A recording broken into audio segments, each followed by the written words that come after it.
Hi, I'm Hannah, archivist with Deadwood History, and today I'm here to tell you a little bit about one of our colorful characters from Deadwood. There's a lot of them, but William Remer is one of the lesser known characters. Everyone knows Wild Bill and Seth Bullock, but William Remer was one of our Lawrence County sheriffs.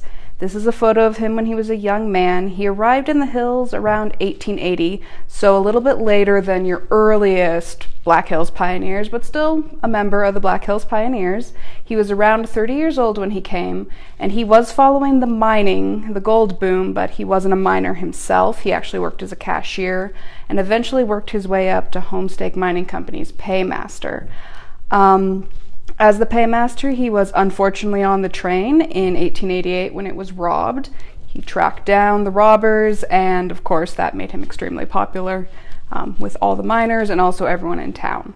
So one of the reasons it's so easy to talk about William Remer is that he kept a diary from 1896 all the way till 1943.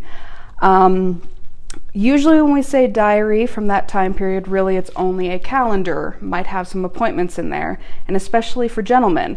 But as you can see here, this is the earliest, 1896. He actually wrote quite a bit. He said what the weather was every single day, and he gave us just insight into his life.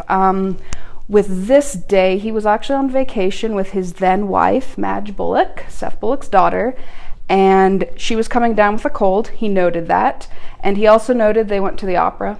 It was a German opera, and he liked it, but it turns out his wife preferred the Italian and French operas. So we know what his interests were. He talked about dinner a little bit, and then the next day he talked about how he didn't wake up till 1 o'clock. I guess the opera went pretty late. His wife was completely sick at that point, and so he decided to go get a mole removed from his neck. So you get strange little things like that, but it's always interesting to know, what was going on, and we know that because of his diaries. Like I said, 1943 is when he passed away at the age of 88.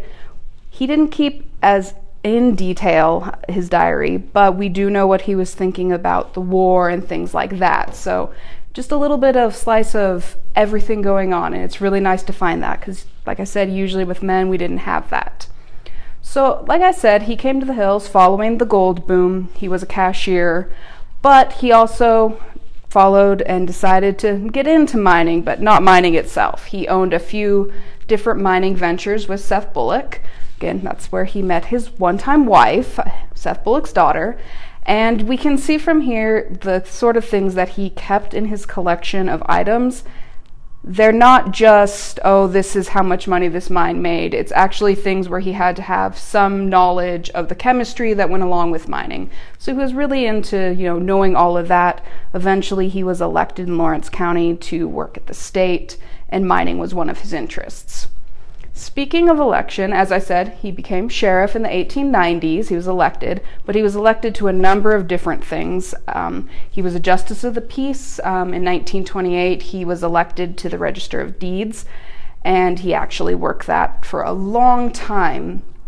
And so he was well loved. Very rarely did anyone run against him, and when people did run against him, the newspapers were not very nice to them. They pointed out all the flaws that person had and pointed out all the great things about William Remer. So he was well loved. With that well-loved status, however, we find by the 1920s, he was a colorful character, but it started to meld, and this idea of William Remer as a early miner and early sheriff and all of that kind of came to be, and you actually find newspapers from around the country, they kind of meld Seth Bullock and William Remer together, so you don't know which one they're talking about unless you have a little bit of knowledge. William Remer was not 6'2". Seth Bullock was. You'll find that that's how they describe him in newspapers from around the world. He was in England and things like that. He was a big fan of Buffalo Bill as well. So that myth and legend of the Old West, this photo's from around 1924, I believe. He dressed up as Buffalo Bill, and he would often do that during the days of 76. So he dressed up as Buffalo Bill. He carried on that idea of the Wild West, and people kind of thought of him that way, even though he himself was really more just a cashier, paymaster, didn't do a lot of Wild West things.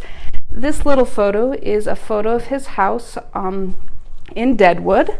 He was quite proud of it, and he did a lot of things to update it, mostly for his wife, we find out in his diary, but we also find out that he enjoyed some of those updates as well for himself. And some of the other things, he was a well-rounded individual. He was really interested in new technology. That's a ticket when he flew with Clyde Ice on an airplane. And he also loved to go driving in automobiles. So there's several times the newspaper talks about how he drove out to Devil's Tower and would take people out because he just loved that. And he also attended many, many dances in town. He has a lot of dance cards, which usually it's the woman that keeps that, but he has a lot in his collection. So he passed away in 1943 at the age of 88. As I said, he was interested in a lot of things. He did a lot of traveling, but he always went home to New York. And we actually have this little history of Penn Yan, and if I butchered the name of that town, I apologize. That's in New York. It's where he was born. He often went back there and visited, even after his parents passed away. And when he passed away in 1943, he actually had his body taken back and buried there. And this history, even though we have from the 1940s, a sticker from the museum that was just common practice then, this was actually written by a local historian in Penn Yan, and it ties in William Remer's family to the history of the city. So even though he's a hero here in Deadwood, kind of a colorful character, some fable in there with it, we do know that he loved New York, and that's where he chose to return. So if you're interested in learning more about him, reading his diaries, or anything like that, please give us a call at 605-722-4800, or you can email me at hannah@deadwoodhistory.com.